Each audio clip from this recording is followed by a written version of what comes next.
Hey girl, Marissa here. You are listening to the Codependent Dummy podcast. As a young woman, you have been raised, reinforced, and rewarded for putting the needs of others above your own. Now, in your 20s, you're finding yourself exhausted, exasperated, and enveloped in shit relationships, especially the one you have with yourself. Codependency is a way of being where we put the feelings, wants, and needs of others above our own in an unconscious attempt to meet our own feelings, wants, and needs.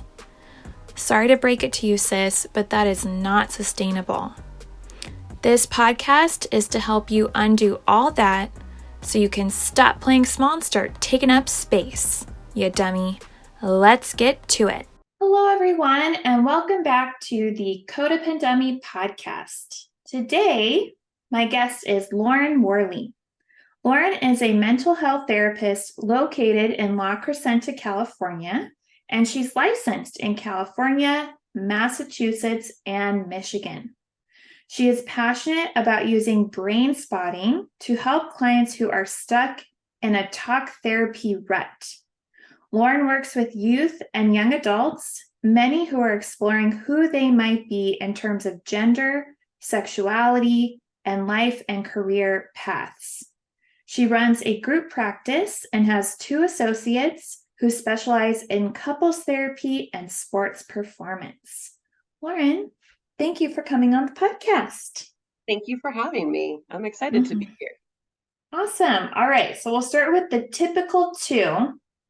I'm curious, Lauren, how do you define codependency? How do I define codependency? So I think I look at it, I've taken it out of the lens of just of how it was originally defined in being like the child of an alcoholic. And I've been conceptualizing it as sort of imbalanced dependency. So when there isn't, if we're looking at couple relationships or even platonic relationships, that idea of feeling like you need to control others' behaviors because you have no trust in them, you're people pleasing, you forget to take care of yourself because you're so focused on taking care of others, which, may have stemmed from being the child of an alcoholic or from multiple other situations that have led to these behaviors. Mm-hmm. An imbalanced dependency.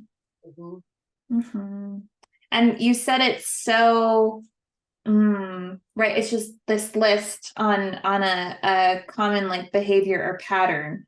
But I mean, the story of my life is trying to control others because I have no trust.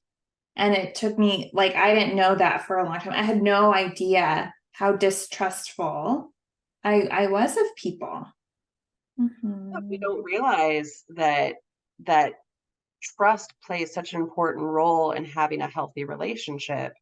And when we have been, I think that lack of trust comes from so many times of being hurt by the people who love you and who you love. And so, or being disappointed by them. Right. And like there have been promises that have been made. If we're looking from an alcoholic lens, like there are promises that an alcoholic or another dependent might make, and then not follow through on because they forget.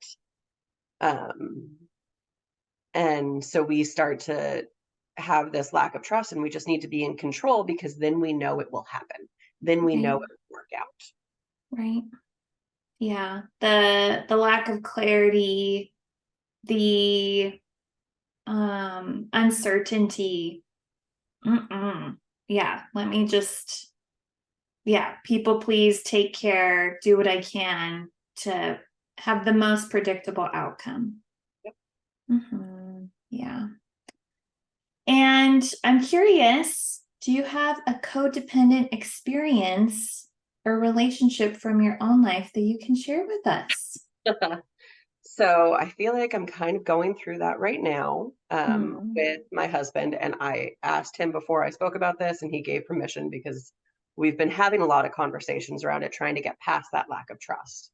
Mm. So my husband was diagnosed with ADHD as a kid. He has been living with it and figured out ways to control it in a lot of aspects of life, but I think it's been hard in the parenting aspect. So we have 4-year-old twins at home, and I it, he's an amazing father. Like, I want to preface that he's really good. He plays with them. I think sometimes his ADHD actually works out really well in the fact that he can be more silly and play with them. But Right. it's the scheduling, it's the being in charge of things, it's um, asking him to sign up for something so we can make sure we get something done within a deadline. And that constant reminding of him, and feeling like I can't trust him to remember some of those steps. Mm. Like, I can trust him implicitly with my kids. He's amazing. He's wonderful. They're his kids too, right? He is Right. a very hands-on father. But it's the little tasks that we have struggled to figure out a way where it doesn't feel like I am being a parent to him, and it doesn't feel like I am um, having to be the one in charge, that we can both be the adult Mhm. and or the parent in the relationship. Right.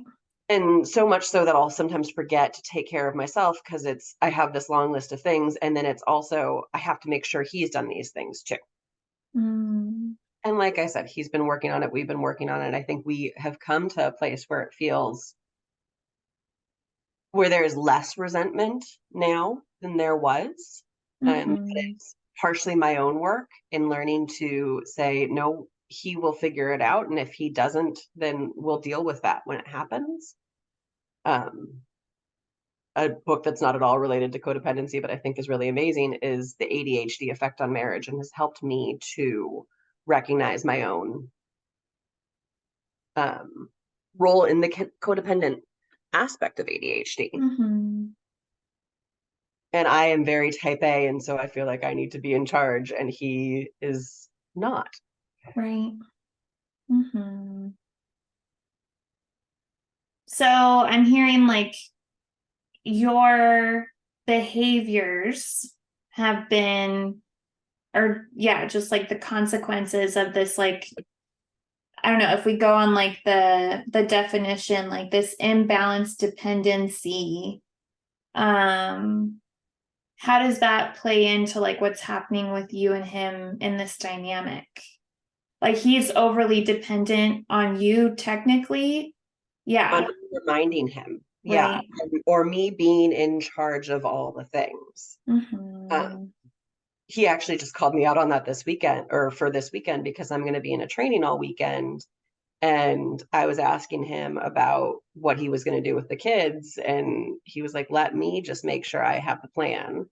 And you don't need to be in charge of scheduling things for us, which is the work we've been doing. Because in the past, well, and still maybe a little bit to this day, like, he will just sort of play it by ear.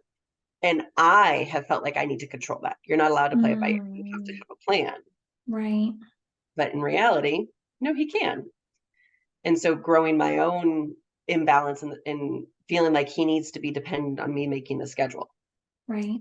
versus saying, no, I don't have to control his behaviors. He can Mm-hmm. be in charge of that, and he will do a fine job, and the kids will have a ton of fun, and all will be good. Mm-hmm.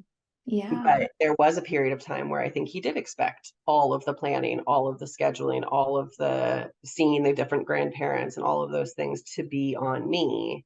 And then we've had that conversation about how I shouldn't be the person who's only in charge of making these relationships happen with our family and friends.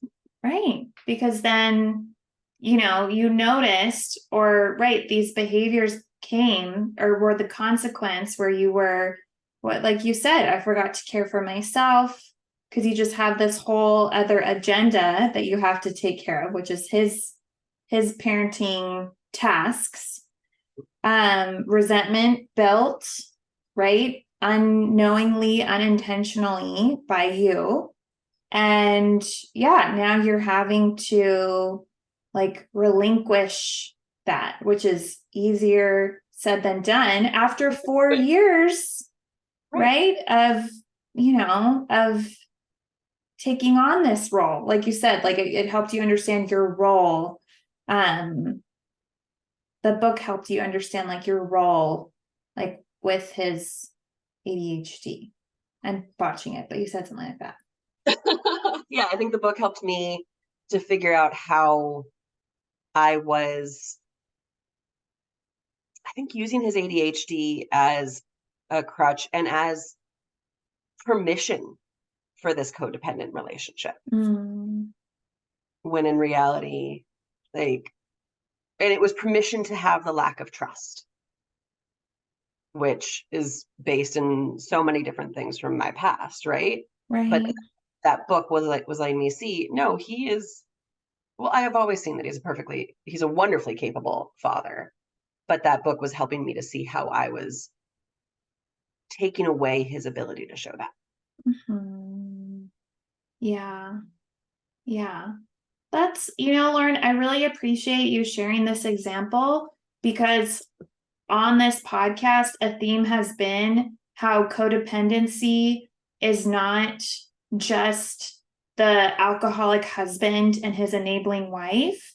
Like we codependents, like we can, like you said, use anything as a crutch and permission, right? To not trust our partners, our friends, our loved ones. Like, oh, like she sometimes like with former friends where I felt like I was doing all the work to maintain the friendship, I would say, well, she's distracted or she's a flake. If I don't schedule it, it won't happen.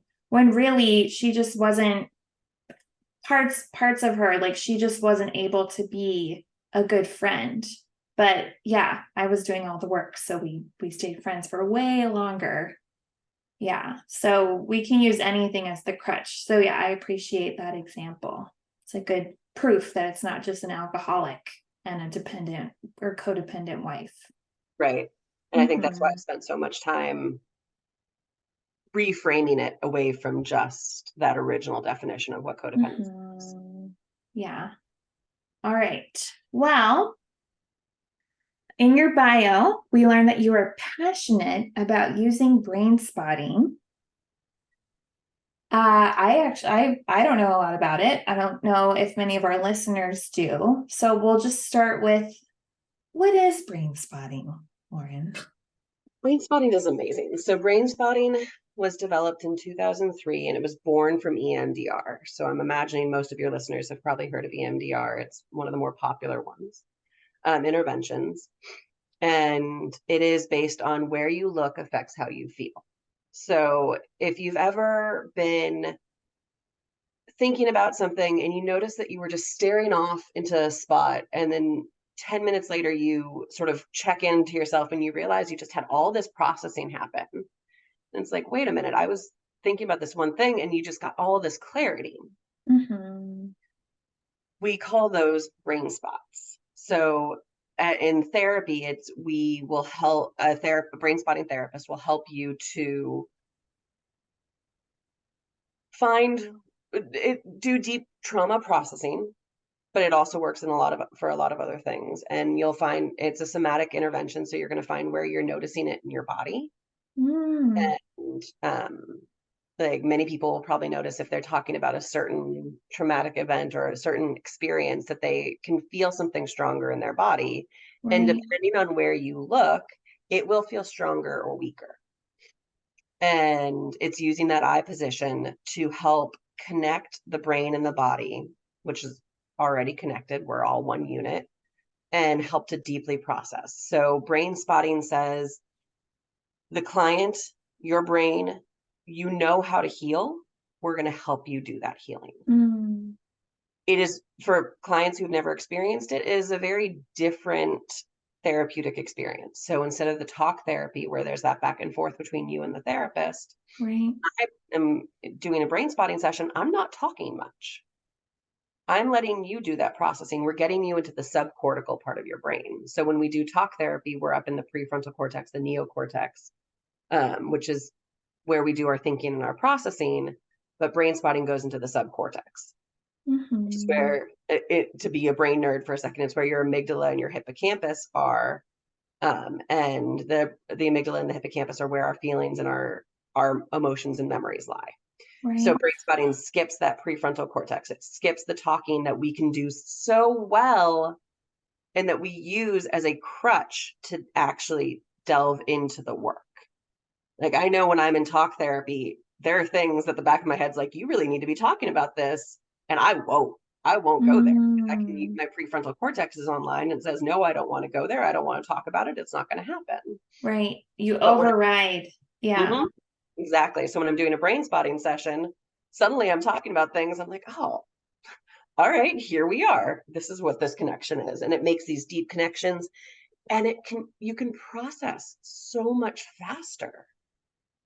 And you will like clients will notice in the session, they'll be really activated about something. And then at the end, if you bring it up again, they're like, I don't feel anything. There's no reaction to it. Wow. I just feel calm. And I don't know. It's been life changing to me, life changing to my practice. My clients love it.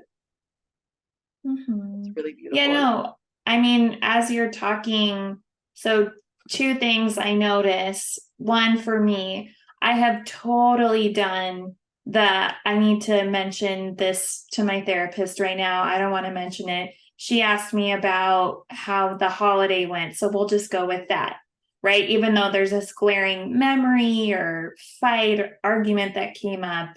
But yeah, so like this like kind of subconsciousness becoming conscious, and then yeah, just my like higher functioning neocortex going like no, like let's maintain my reputation that I have with my therapist, right? Like let's not go there, right? For different reasons. I don't, yeah, I'm not ready to share that.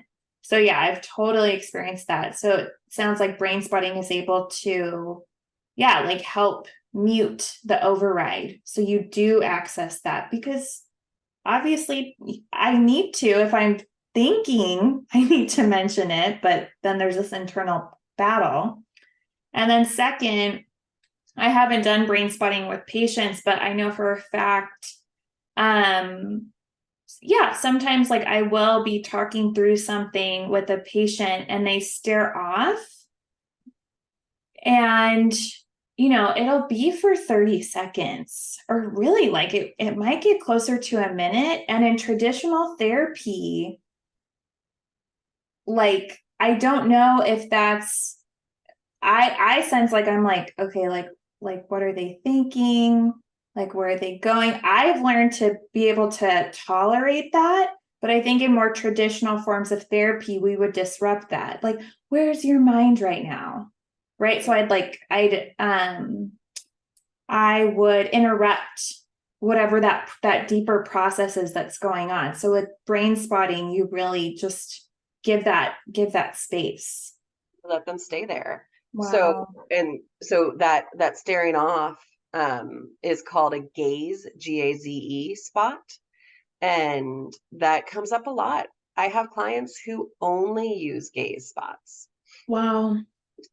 You just say, I noticed as you were talking about this experience with your mom, you kept looking up and off to your right. I invite you to stay there and see what happens. And then as a Mm-hmm. therapist, I get quiet and I may talk a lot at the beginning when the front loading before the brain spotting actually starts and a little bit at the end. But that time during the actual brain spotting session, I might comment. But the more I talk, then I bring them back into that neocortex. And the idea is that we want them to stay subcortical. We Right. want that processing to happen there. And there are times when you'll say something to a client and they'll go, wait, what? Because they're so deep in the neocortex that they're not listening to you anyway. Right. So as a therapist, it is better for us to just be quiet and let that processing happen. Mm-hmm. We we work on the attunement between the therapist and the client, but also the attunement between the client and themselves. So their brain Mm-hmm. and knowing and trusting that their brain can do the work. Wow. Yeah. Beautiful. Awesome. Yeah. And when it comes to codependency, how can brain spotting be utilized? So we have a couple different, I mean, there are a million frames in a different, which is sort of, we call it, they're the setups and how we might conceptualize what's going on. Maybe if the client is struggling to get internal, we can help them find the brain spot. And so we have these frames that we use. And one, I think you can talk about the boundary setting. So you struggle with setting boundaries. Where does that come from? Can you tell a story about that? And then noticing where the client is Mm, feeling that in their body, finding that brain spot and letting them process where that struggle is with their boundaries. wow. There's also this beautiful setup called expansion work, where instead of trying to find an activation spot and reduce it, it's how do you feel more confident? How do you grow? How do you expand your belief in something? So, with that lack of self esteem that can come with codependency and that lack of trust in yourself and in others, but how do you build trust in yourself? How do you feel more confident and build your self esteem? And we can do an expansion brain spot and help to grow that self esteem. So we could do activation, like, why do you have that lack of self esteem? Or we can do expansion. Let's grow it. Let's make it feel stronger in your body. Right. And to this day, if I look at a certain spot where when I did my expansion training 9 months ago, I still feel the warmth in my chest from when I did that expansion training. I'm like, oh, Mm, right. Okay. I've got this. And right. you can still feel that confidence. And that was 9 months ago. Mm-hmm. Yeah. And yeah, listening to you. So, right, like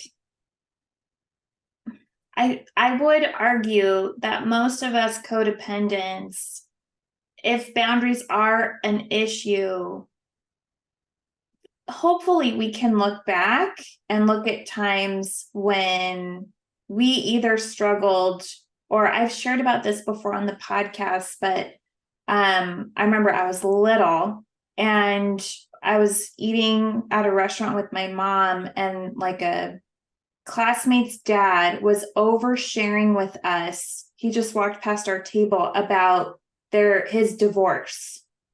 And I like vividly remember, Lauren, to this day, like I sensed my mom's discomfort, but like because she wanted to be polite and thoughtful and considerate for this poor man, she didn't say like this is really inappropriate, like for the girls to hear, which mom, all the compassion in the world. But yeah, I think like part of me learned like it's better to be thoughtful and considerate than to, say like, dude, like shut up.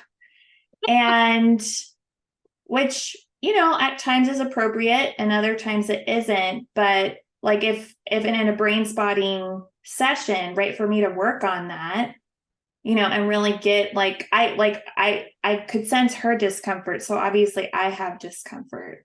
So to be able to process that, right, the hope is that when I'm in a similar situation in my own life, because I've worked through it, it'd be easier for me to say, shut up. Actually, I mean, I don't think we're going to brain spot your ability to actually say shut up directly to to a person. Right. It's going to be feeling more confident in that it's okay to set that boundary. So that Right. discomfort that you felt and that you were taught at such a young age, we're going to hopefully create a new synapse in your brain, a new message, a new wire that Mm, says it is okay to say this is not acceptable. This conversation is not appropriate around these young children. right. I'm happy to have this conversation with you at another time. We need to stop now. Like setting that Mm-hmm. boundary and knowing that it's okay and being okay with the fact that you might hurt that person's feelings. Mm-hmm. Right. But you So, feel oh, go confident. ahead. Sorry. Yeah. So potentially like bringing experiences to process, or also bringing concerns, right? Like, oh, my low self-esteem, I really want to work on that. So working through that with an expansion exercise or intervention. So yeah, I'm hearing like boundary setting, low self-esteem, like what like people pleasing, like, or like what about like trust? Like when it comes to building trust, Yeah. what might that look like? So where you first remember struggling with trust? Or if you don't Mm, remember, like there are people who just don't have a lot of childhood memories for whatever reason, but you can still, when you think about trust, there's still something that comes up in your body. So you don't necessarily have to have a memory attached to it. We can go with the body sensation. okay. So you're feeling that lack of trust. You're noticing that when you talk about trust and your struggles in trusting your partner or your parent or your friend, that your chest is getting really tight. Okay, let's Mm, process that. And then your brain, whether or not you have a flood of memories or it's just you're noticing that chestness, you're noticing that chest feeling being really tight, and then you're noticing it subside and you're feeling a release. And when you think about not trusting someone, you notice you don't feel that same tightness anymore. And mm, you can go back into the memory. I remember X thing happening with a parent, and that happened over and over, and that's why I don't trust people when they make a promise to me. right. Okay, so let's go back to that original memory and process from there. And you can't change it. You can't change that lack of trust or that situation that caused the lack of trust, but you can change your understanding of how that lack of trust impacts other people. So you Mm, can say, I don't, I know that that was a situation that happened to me, but that doesn't mean that everyone is not trustworthy. right, I can have trust in my partner because they've never done anything to show me a lack of trust. I right. just come in with this mindset that there's a lack of trust. Yeah. And so you can start to shift how you conceptualize Hmm. trust. It doesn't have to be that a lack of trust with everyone. Right. You This have to be the one. global, right. It's not this global pervasive rule that you learned. Yeah, you can be more um like give more context like to situations as opposed to like this rule. Yeah. Okay. And I'm curious, like you already mentioned, right, the processing so much faster, but other aspects of brain spotting that are different and unique. Um, yeah, like for codependence.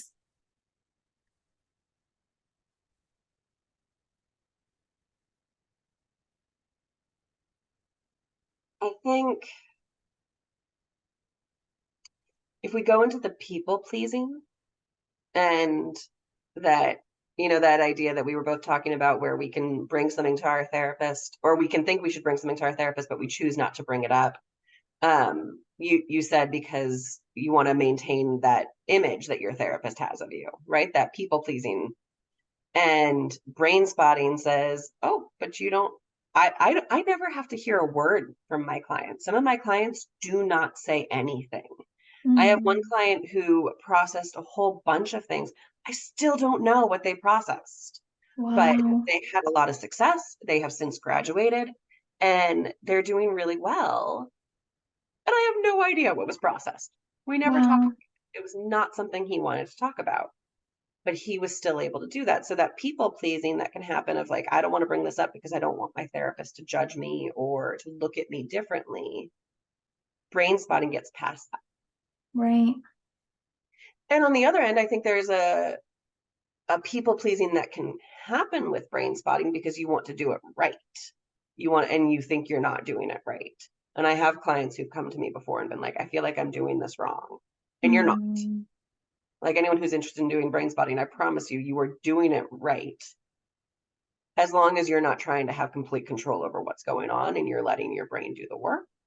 But that people pleasing can play out in the therapy room because you're trying to make the brain spotting go a certain way So your Right. therapist is proud. But I'm proud of my Mhm. clients with whatever they're doing. Right. So, you know, besides like normalizing the people pleasing, like reassuring them there is no right way, like any other like ways that you navigate that. I mean, that's in all types of therapy, but it's hard. Right. I think when I'm doing brain spotting, if I have a client who keeps telling me I don't think I'm doing this right, part of that might be that they are not letting that there's a part in them that's not letting them dive deep into the work, and they feel too activated, and so they don't want to do it. And so that part is coming out and Mm, protecting them. So I might say, okay, let's not come from this activation spot. Let's find a place where you feel grounded, neutral, or calm in your body, where your body and yourself feels protected.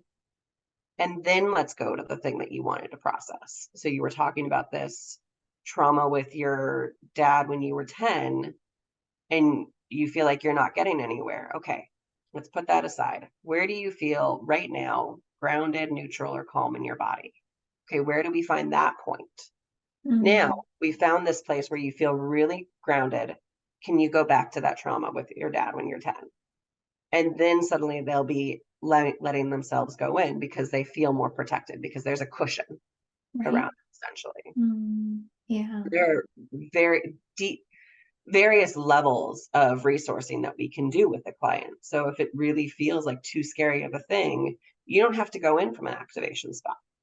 You can go in from a resource, and you can go in from an advanced resource. You can go in from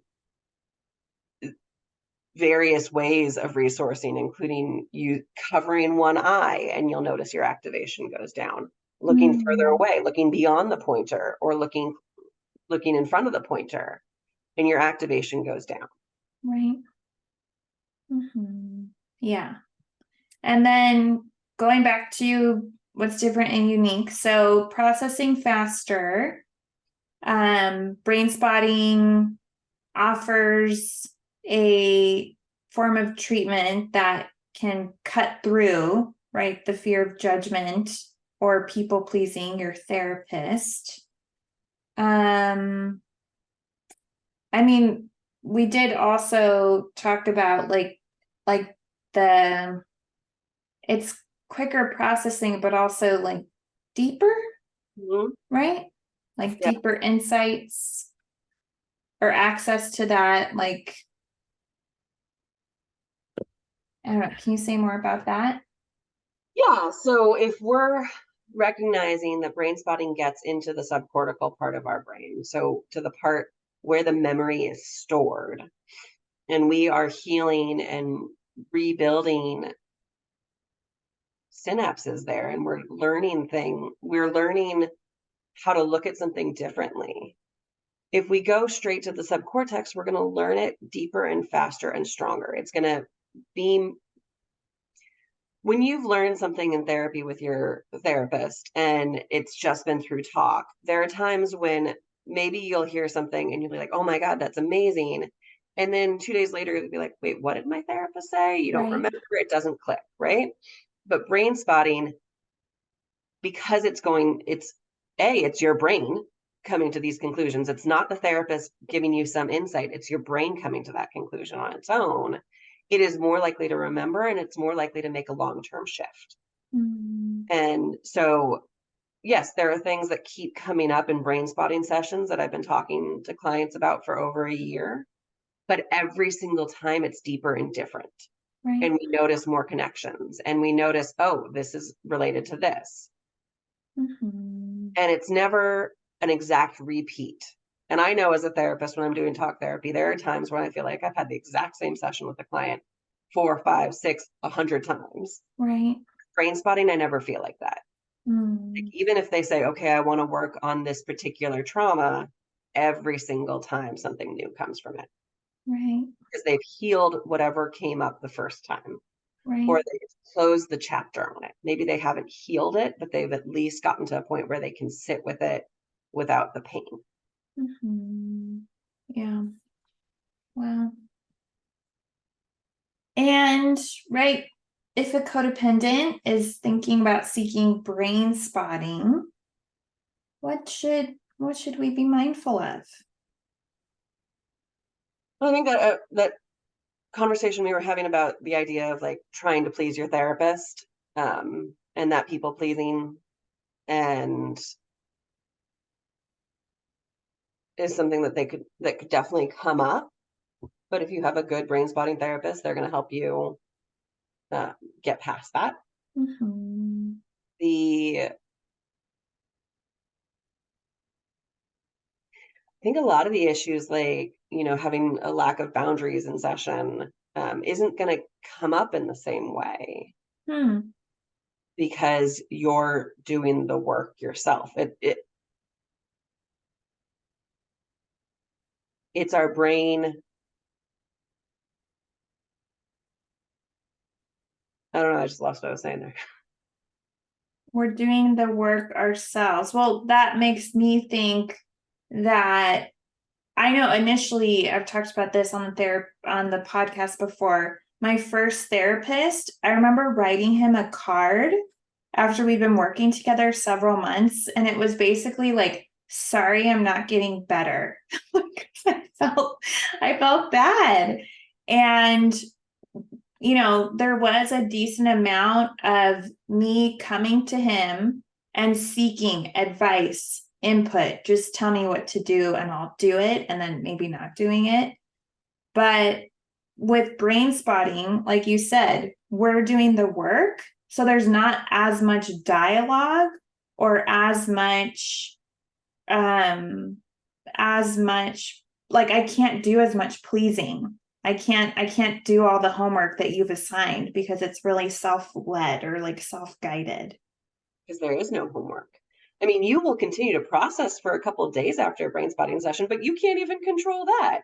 So you can't not do the homework, and you don't have to worry about how much you give in a session, because whatever it is that you process is where your brain was able to handle at that time. And so you can give as little or as much as feels right to you in a session without having to worry about, like, does my therapist think this is enough? Am I boring my therapist? Oh my God. Yeah. The amount of times I've had clients worry that they're boring me.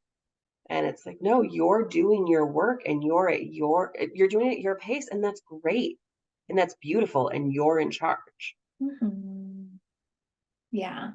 So, yeah, we can be mindful of our people-pleasing tendencies, and also a good brain spotting therapist will help us navigate that.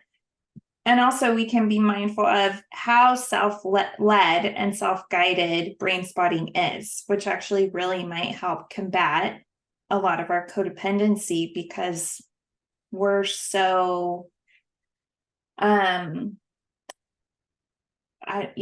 just think like the power dynamic, it just sounds like it's more even, or even like the client has more power since they dominate so much of the session.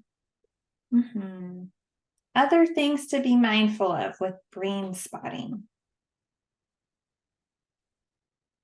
I mean, you can process really deeply, really fast. And so it can, I tell clients this a lot. My very first brain spotting session, I slept deeper and harder than I've slept in years. Wow. Because you're doing such deep work. So it's not necessarily codependency based, but you will feel extra tired. You might feel like you need to fall asleep in session. I had clients walk out, I mean, like, I'm just so tired, I don't know how to function right now. And it's because you just did all of this deep work. Right. So just know it's okay to be that tired. Don't schedule a brain spotting session for the first thing in the morning when you have a whole bunch of really busy, important things to do the rest of the day. Right. Yeah. So I just picture like this, like catharsis, or it provides the opportunity for that, right? Being like brain and body based. Being self-led, self-guided. You can do a lot of deep work. So be forewarned about the timing. How tired you might feel. Yeah. Okay. And I'm curious, Lauren, with your brain spotting clients, like, what does it look like starting out? What are the initial steps you take for those seeking help with codependency?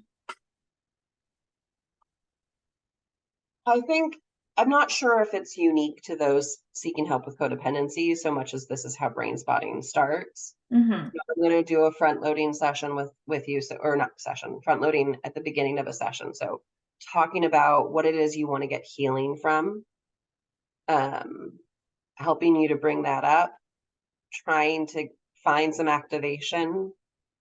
So and then helping you to notice it in your body. Okay, as you've been talking about this situation that happened when you were 6, have you noticed something happening in your body? Do you notice that you feel that conversation somewhere, that feel that trauma, feel that situation? And almost always someone does. And if they don't, it's okay. We'll work around it. But usually there is a connection in our body. And so then we're going to find that, and we're going to find out where does that feel strongest in the body by using a pointer. Um, mine has stones on it, and some people are like, oh, you have a magic wand.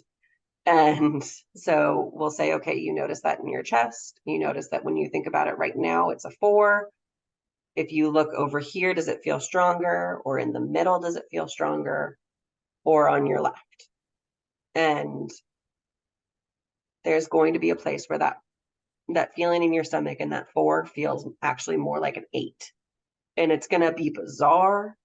And you just sort of notice it. Okay, we notice that the 8 is stronger over here. We'll refine that space. And this is just one of the setups. There's so many, or one of the frames. But we'll refine that, and then I'll stay there. So say the point's right here, then we dive in and we let you do that work. Mm-hmm. And so if it is about your issues with trust, like, it's not necessarily nothing about brain spotting. I think it would be specific to codependency in that sense of what a session would look like. There are some things you could come to for brain spotting that are very specific frames and setups. Right. But regarding codependency, I think it would be you want to work on improving that boundary setting or that lack of trust. Okay, let's go in there. Where do you notice it? What happens? What comes up? Now let's find that spot and let's process. Mm-hmm. Yeah.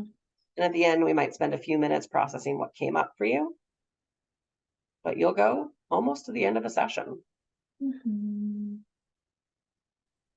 And what have you observed in your clients, like working? I mean, it could be brain spotting in general, or what if they are working on boundaries or people pleasing? Like, what I do they, because you're obviously doing the processing during session, but do they share like, oh, like I set this boundary, or oh, I noticed I was able to say no to this, at work, or I mean, people can come back and say, like, I have always responded in one way to this one person when they have pushed my boundaries and they have frustrated me. And I just noticed that this week I responded differently. I was calm in the way I responded to them. And I didn't start a fight. And I didn't, like, people who are pushing our boundaries usually have a specific thing that they're doing. And I didn't respond to that thing. Right. Doing to trigger me. Instead, I just said, this is where I am. This is what I needed. And it was shocking to feel so calm in that response. Mm-hmm. Yeah. And in general, people who've experienced that will say, I've never responded to that person the same way. Like, maybe they still upset me. I'm not going to say that it like suddenly clears any sort of trigger you have with someone, but now I don't respond to that in the exact same way. Wow. I still have some work to do, but it's not the same. Mm-hmm. Yeah. Which, going back to, like what's unique about brain spotting is, the hope is that long-term therapy can help a client respond differently. It just sounds, again, like what brain spotting offers is, getting to the like the memories, like where it's at, stored in your brain, where it's stored in your body quicker, right, than traditional talk therapy. So yeah, you can respond different. And yeah, it just sounds like Brainspotting offers at times like I feel like a carpool lane, like pass or something. Yeah, like we're all headed the same direction, but yeah, you're just in like the fast track. And I actually use that metaphor a lot with the different Wow. crews, that Wow. like our activation is the carpool lane, the gaze spotting is taking surface streets, and resourcing is taking a country road. All of them get you to the same spot. They just take a different amount of time. Wow. And Yeah. sometimes the resourcing is the faster route, but Yeah. it's tough. Amazing. Any final thoughts on brain spotting? I think if it's something that you want to try, you can, and maybe you're in talk therapy, but you don't want to say goodbye to your therapist, but you want to try that, you can do brain spotting and talk therapy at the same time. I Right. have many clients who come to me and are doing both. Maybe you're doing every other week brain spotting and the other week is with your talk therapist, and it works really well. It's not, it doesn't hinder your work. It can only enhance your work with your Right. primary therapist. Yeah. So you can continue with the, right, like neocortex, traditional talking, maybe feeling a little self-conscious, but then, yeah, in conjunction, go to brain spotting and, yeah, really get the best of what both of those like worlds offer. Yeah. Amazing. All right, Lauren. Well, thank you so much for coming on. And if people want to learn more about you, where can they go? So you can find me through my group website. There's a specific page for me, which is Foothills with an S, psychotherapy.com. I have this ultimate goal of being more active on my Instagram page, which is Lauren Worley LCSW, but it's not quite there yet. But it's in the works. And Okay. if people want to learn more about brain spotting, they can go to brainspotting.com and find out more that way too. Okay. I will put links to your website, your Instagram, and also brainspotting.com for those who want to learn more in the show notes. Again, thank you for being here. And dear listener, thank you for listening. I hope you have a wonderful week, and I will see you next week. Take care. Hey girl, it's Marissa again. I'm not like a regular podcaster, I'm a cool podcaster, right? Thank you for listening and staying till the end. You can find me on Instagram at Therapy with Marissa. Email me, marissa@codependummy.com. Check out codependummy.com for more information on the show. And baby girl, a subscribe, rating, and review would be much appreciated. Till next time, I want you to remember, if you are feeling unseen, I see you. If you are feeling unheard, I hear you. And if you think that you don't matter, know that you matter to me. I want you to go out there so you can stop playing small and start taking up space, you dummy. And now, the disclaimer. Girl, this is not therapy and I am not your therapist.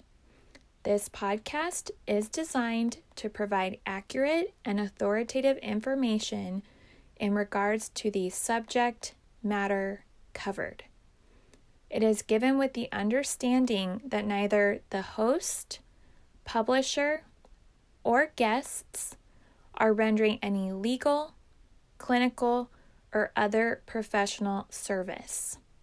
If you want or need a professional, please find one.